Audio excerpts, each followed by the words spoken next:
Everyone, I'm Runa and welcome to a new video series. For those who don't know me, I've been sewing for a bit over 10 years now, mainly for LARP. I primarily play a LARP called AmpGuard, and in that I'm considered a master garber, which basically means I've done a lot of sewing. This will be a 3-part series about learning to sew as a beginner.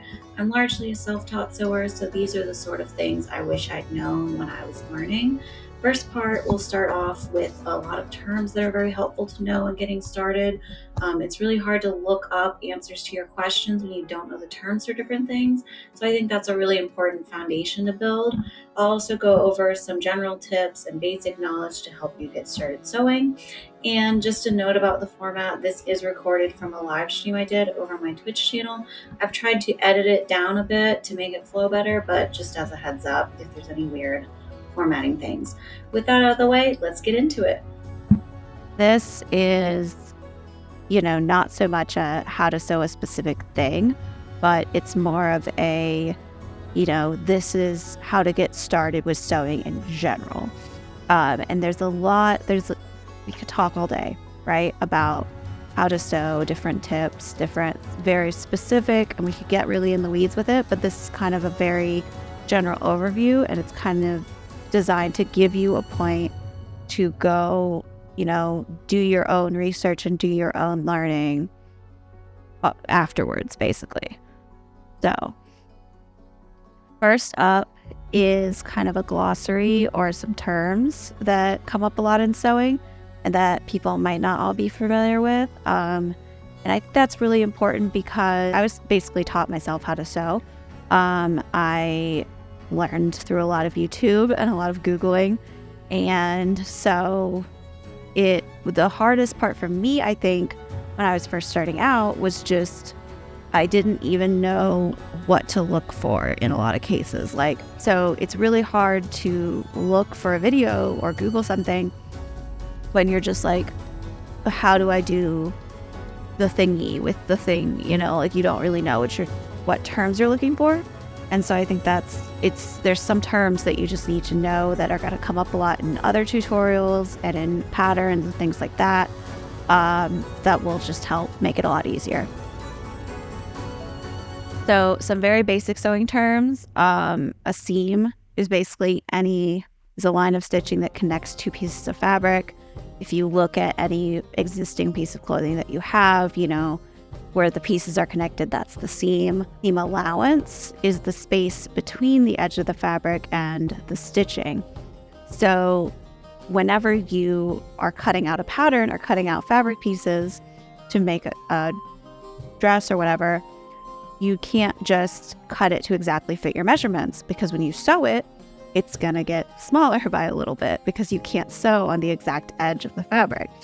So you have to add seam allowance. And most commercial patterns will have seam allowance built in for you, but the width kind of varies depending on the pattern and what you're doing. Things will have very wide seam allowance, which allows you to alter it later and so on. So just pay attention to, if you're working with a pattern, what it says the seam allowance is, or if it's marked in some way. And if you're drafting your own patterns, you have to remember to add in seam allowance. So the hem is basically the bottom of the garment. So if you have a skirt, it's the bottom of the skirt and you would hem it to finish that off. Or the hem can also refer to the cuff of a sleeve, or not the cuff, but the end of a sleeve, basically. Something that comes up a lot in sewing is the right side and the wrong side of the fabric. So if you have a fabric with a pattern on it, for example, you will be able to see the pattern. It'll look correct on one side, whereas on the other side, you either won't be able to see it fully or it'll be reversed or whatever, right? So the right side is the side where the pattern looks correct. Basically, it's the side that you want the outside of the garment to have, the side you want to see on the finished garment. Now, if you have a solid colored fabric, there isn't a difference strictly on the fabric, but when you're sewing it, you need to remember which side is the right side so that it ends up right side out, basically, and you don't have seams showing on the outside. You can mark them if that helps you, or start off by using a pattern fabric so it's easier to remember. But in general, you want the right side to show on the outside and the wrong side to be on the inside. And so a lot of tutorials will refer to, the right side of the fabric. If you're working with a solid color fabric, you just basically decide what that is. Or sometimes if your pattern pieces are, if you have two sides of your pattern piece, like there's a right and a left side, then you have to pay attention to which way it ends up, on the finished garment, so that you don't end up with like two lefts, basically. Another term that you'll see a lot is finishing your seams. So basically for most fabrics, there are some fabrics that don't fray, like a fleece, or sometimes certain wools will just not really fray, in which case you don't have to finish your seams really, but most fabrics will fray. So you can't really, you can, but you don't want to just sew a straight stitch and, sew your seam and then leave it raw on the inside, because that fabric will fray and eventually it'll come undone. So finishing your seams is any method of securing the edge of that fabric so it doesn't fray. And I'll talk about ways of doing that as we get towards the end of this. Some fabric terms, which I already kind of mentioned this first one. The raw edge is basically whenever you cut the fabric, or when they cut it for you at the store, whatever, and that edge that has been cut and then it's unfinished, that is your raw edge, and something needs to be done to finish it off. The selvage is the uncut edge of the fabric. So when you have a bolt of fabric, it runs, up and down, and there is an edge. It's basically the edge of the bolt of fabric that is finished off by the manufacturer. It's not going to fray on that side. It's basically the vertical, sides of the fabric, and then where you cut it across to cut off your yardage or whatever is the raw edge, and then the vertical edge is the selvage. The grain of the fabric is basically most woven fabrics have a grain to them. And I'll show you when I get to the end of the presentation part of it. I'll turn on the other webcam and kind of show in more detail some fabric samples. But the grain is basically how the threads of the fabric run. So you'll see in a woven fabric that there are threads going up and down and side to side, right?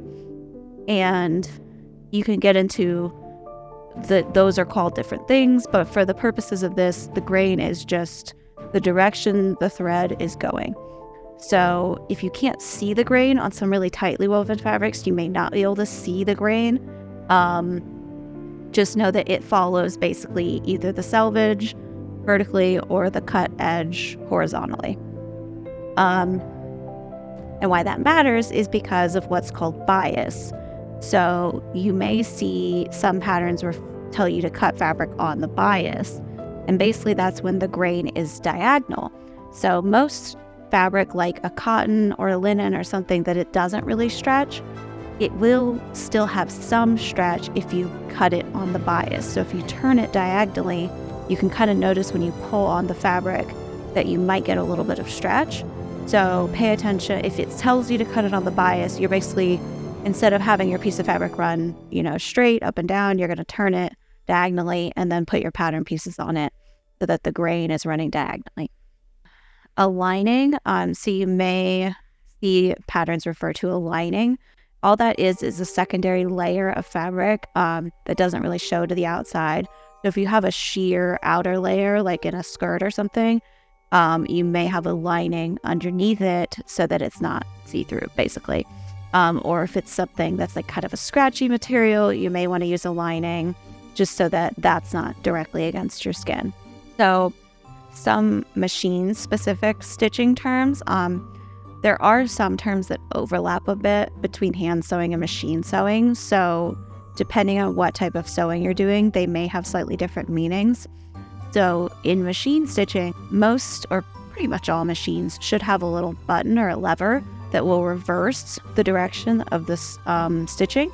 So you can hold down that button or that lever and reverse, and then continue sewing forward again at the start of a line of stitching, and that will kind of secure the beginning of those stitches.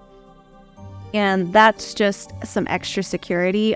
You can tie off your threads or finish them in different ways, but sometimes you'll see instructions refer to back stitching on a machine, and that's what that means. Basting, this one's the same for both hand sewing or machine sewing, but it's essentially just loose temporary stitches that hold the fabric in place. And essentially this is not your final stitching. You're kind of just wanting to hold it in place temporarily, and then you're going to take it out. And when you may want to do this whenever something has a tendency to move around a lot, like some fabrics are very slippery. So you may want to baste them first before doing your final sewing to make sure that everything doesn't move around too much. And most people just do them by hand, honestly, but you can technically baste with machines. And you would just do the longest stitch possible because you want them to be easy to remove later. A top stitch is just any stitch that's visible on the outside of the garment when it's finished. So just basically any stitching that's going to show through is considered a top stitch. And there's different reasons why you would or wouldn't top stitch something. It just kind of depends on the application. Okay, so here's a few examples of machine stitching and the terms for them. Pretty much every machine will do a straight stitch and a zigzag stitch. Now, some antique machines only do a straight stitch, but a straight stitch, it's pretty self-explanatory. It's stitching in a straight line. It'll look like a dotted line on your machine, most likely. And that's pretty much the standard stitch that you use for almost everything. The zigzag stitch, again, pretty self-explanatory. It looks like a zigzag. This one can be used for finishing off seams, for securing that raw edge. And it's gonna look like a zigzag, a solid zigzag on your machine. You may notice another kind of zigzag looking one, which is the lightning stitch, and it kind of looks like a lightning bolt. And that is used for stretchy materials. So it will allow the seam to stretch with the material. There's multiple different overlock stitches, and depending on your machine, you may have just one, you may have several. Anything in that kind of general, like the symbols that I've got there, are considered overlock stitches. And those can be used for finishing seams, and the idea is that part of the stitch goes over the edge of the fabric. And then come decorative stitches. Some machines have, a bunch of decorative stitches. Mine has like 100. Some only come with like a couple.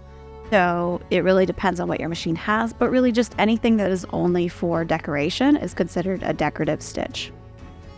Okay, so some hand stitching terms. So this is where I said the hand stitching terms may differ slightly. So a back stitch in hand sewing is a stitch where essentially you double back on the stitch. So basically you'll sew forward and then you'll go, it's like one step forward, or it's like two steps forward, one step back kind of thing. It's basically like you go forward a little bit, then you go back, and it kind of loops over itself, and you're basically doubling up as you go. So that's a very sturdy, very strong stitch. And that is good for places that are going to take a lot of strain.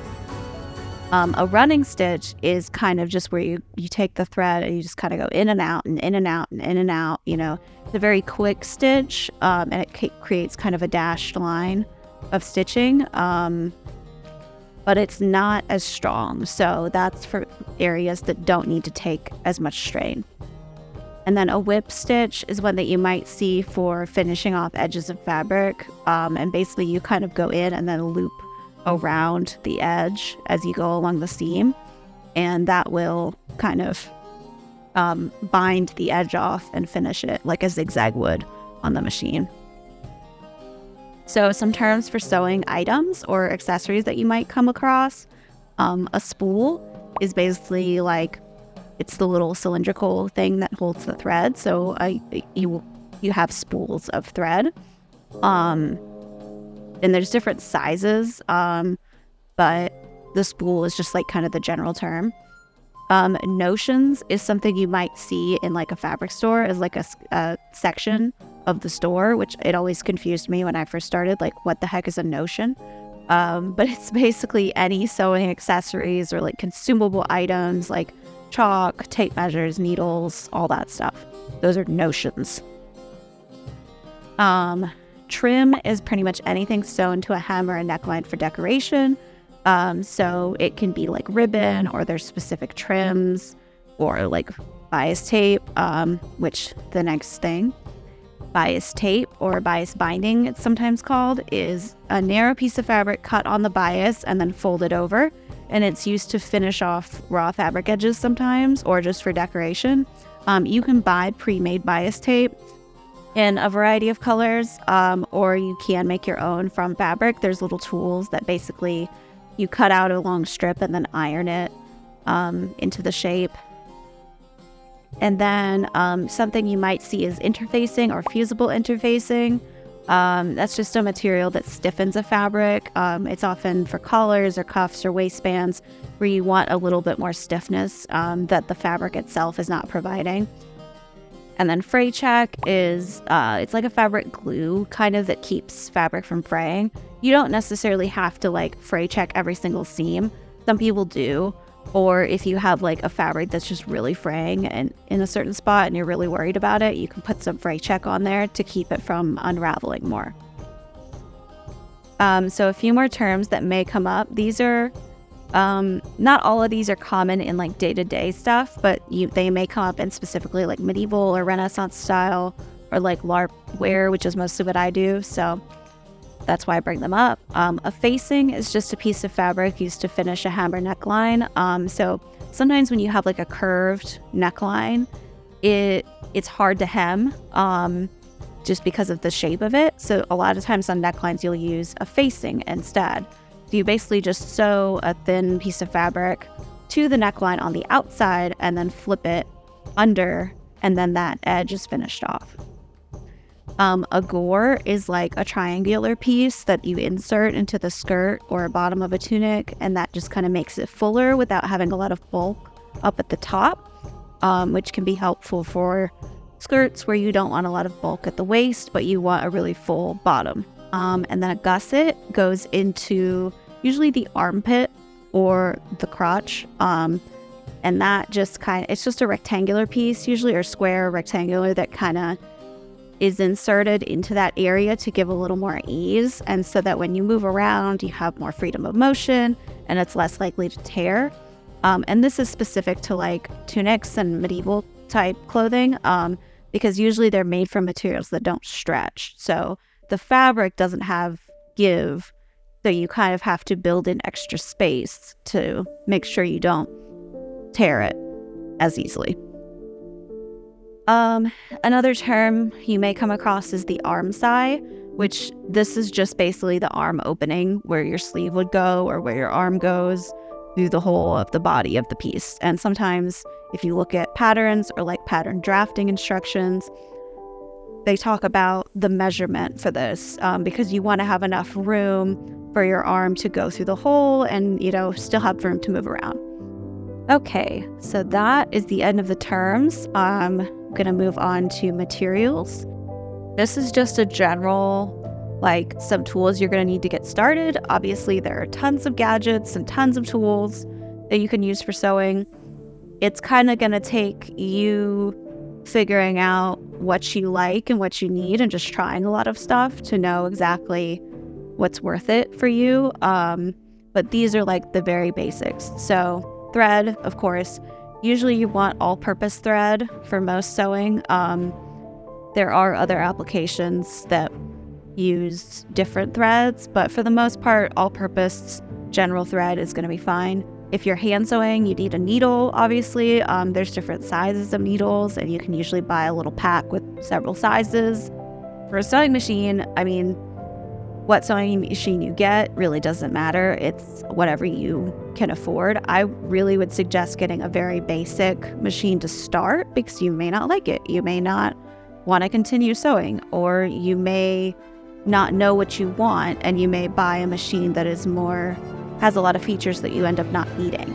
So there's some really basic ones for like sub $150, $100, especially if you catch them on sale. Like I said earlier, you really don't need more than a straight stitch and a zigzag stitch to do a lot of things. But even the very basic machines usually will come with like a straight stitch, a zigzag, and like a few overlocking and a couple decorative.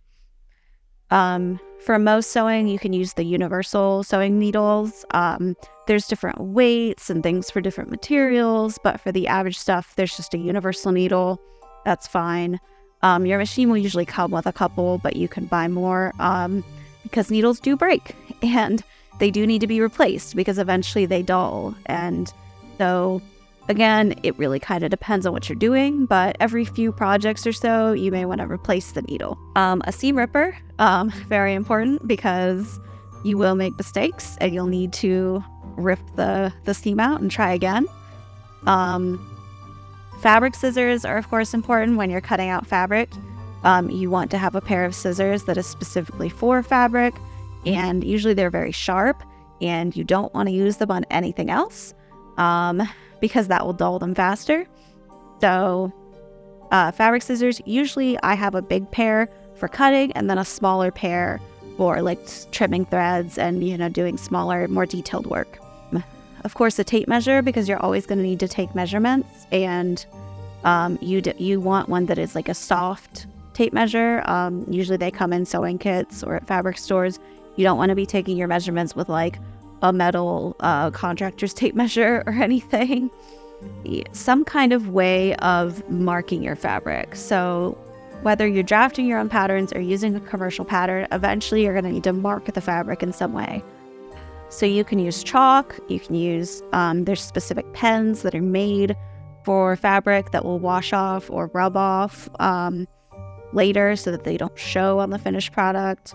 Honestly, I've used like just plain sidewalk chalk and that works perfectly well, or there's specific tailor's chalk that's sold at fabric stores, or there's even little pencils that are chalk. It's really, you can just kind of try different things and see what you prefer. Some kind of pins or clips or some way of securing your fabric. When you're sewing stuff together, especially when you're new, it's just handling the fabric and keeping it in the right spot as you sew can be tricky. So pinning things together really helps so that it doesn't move around. An iron, you technically don't have to have an iron. It's kind of optional, but I find it really helpful. It really just helps to to iron your fabric before you work with it. And also just ironing your finished pieces or ironing your seams, or what sometimes it'll be called pressing your seams. It really helps just make things easier to work with. And then if you're hand sewing, you're going to want a thimble. There's either metal ones or sometimes there's leather ones, which I have one of those. And there are actually different sizes. So your thimble is supposed to fit on the middle finger of your dominant hand. And it should basically fit and not fall off easily. Okay, types of fabric. There are hundreds of varieties of fabric. It's too much to cover today, and we could be here all day just going through types of fabric. So it really, you'll just kind of get a feel for it over time. When you first start out, you just want to avoid stretchy fabrics, I would say, because they're more difficult to sew. They're just a pain in the butt. So things like knits and any kind of stretchy fabric is probably not the best when you're first starting out.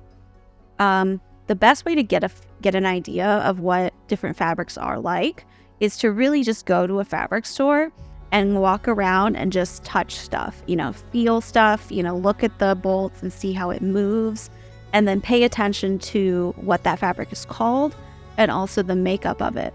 So there are some fabrics that are a fiber, like cotton fabric is cotton. It's made of cotton. Linen is made of flax, but there are some things that are more of a type of fabric, like a knit could be made from different fibers, but the knit is describing the way that it's made more so than what it's made of. So pay attention to how it's labeled, and also the fiber content of the fabric, just to kind of get a feel. And then of course, cotton is a fiber, but there's different types of cotton. So there's cotton broadcloth, which is just kind of your standard, fairly inexpensive cotton fabric that's often used for quilting. Or, there's cotton knits, there's cotton fleece. I mean, there's cotton, not fleece, not real fleece, but you know what I'm saying. There's a lot of things so cotton is not a one size fits all. So really it helps to just walk around the different sections of the fabric store and kind of touch things and look at things and see how they feel and how they drape. If you don't have a local fabric store, you could order some swatches and kind of play around with them from an online store. A lot of places will either give you free swatches or they'll give you them for a discount. Something to pay attention to when picking out fabric is your fabric width. Your pattern may tell you how many yards you need of a certain width of fabric. So some fabrics are wider than others. Most commonly, I see a lot of 44 inch and also somewhere between 50 to 60 inches is sort of the wider range. You can get fabric that is like really wide, which is usually for quilting, which is like 120 or 160 inches wide. That's kind of crazy and not very like manageable to work with because most people don't have a table that can cut that wide. So just pay attention to what your fabric or what your pattern suggests you use or how many yards it tells you to buy, and then kind of stick with that. Also, most patterns will have suggested fabrics. So it'll tell you, this pattern is good for XYZ fabrics. Some common fabrics that I use for LARP materials are cotton, linen, and wool for the warmer end of things. Generally natural fibers, so things that are plant-based. That's what they used historically, and also I just find it more comfortable personally. Okay, so that concludes part 1 of the Intro to Sewing series. So thank you for watching. I know there's a lot of terms that I threw at you and it can be a little overwhelming, but it really is important information to get out there at the start. So definitely keep an eye out for part 2 where I'll get a little bit more hands-on and go into a bit more detail. Thanks for watching and have a great day.